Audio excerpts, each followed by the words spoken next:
चौक का पीस ऐसे फेंक के मारूं तो मेरी कैमरा की स्क्रीन में से टेलीपोर्ट होके क्या तुम्हारी लोकेशन तक पहुंच सकता है?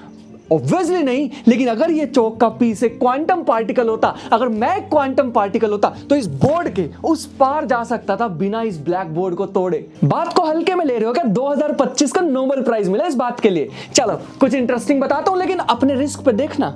ट्विस्ट तो होते ही हमारी वीडियो में, क्योंकि देखो वैसे तो बहुत ज्यादा टेक्निकल है चीजें, लेकिन साधारण भाषा में समझने की कोशिश करते हैं। मान लो मैं एक लड़की से प्यार करता हूं, वो किसी और से प्यार करती है, तो हमारे बीच में एक बैरियर आ गया। अगर मैं एक क्लासिकल पार्टिकल हूं तो फिजिक्स के लॉज कहते हैं मैं उस बैरियर को नहीं तोड़ पाऊंगा। मैं जितने मर्जी उस पर घूसे मार लूं, मैं खुद भी उड़ के आ जाऊं और उस पर लगूं, नहीं हो पाएगा। अगर तेरे नाम पिक्चर की तरह मुझे 4 लोग लेके आए और मेरी खोपड़ी भी मारे इस दीवार में, कुछ नहीं होने वाला है। लेकिन अगर मैं क्वांटम पार्टिकल होता, वो वेव की तरह भी बिहेव करते हैं, ड्यूअल नेचर होता है उनका, तो वो वेव की तरह बिहेव करते हुए उनकी जो वेव होती है प्रोबेबिलिटी वेव, वो लीक कर सकते हो उस बैरियर के थ्रू, और देयर एग्जिस्ट सम चांस कि वो उस बैरियर को क्रॉस करके चला जाए, even though they don't have sufficient energy to cross that barrier. देखो साधारण भाषा में अगर मैं क्वांटम राजन होता है, क्वांटम पार्टिकल, अगर मेरे पास सफिशिएंट एनर्जी नहीं भी है वो बैरियर तोड़ने के लिए, फिर भी मैं उसके दिल में एंटर कर सकता था।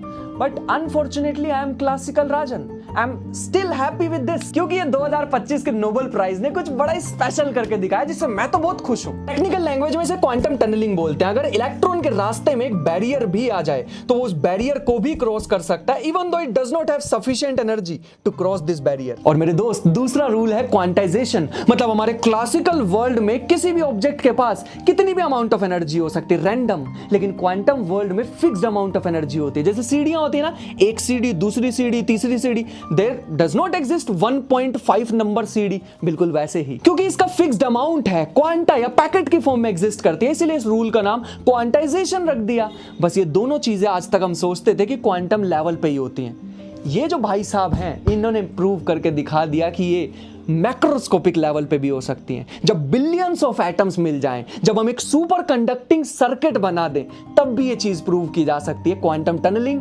And quantization. नेक्स्ट पार्ट में समझते हैं इसे।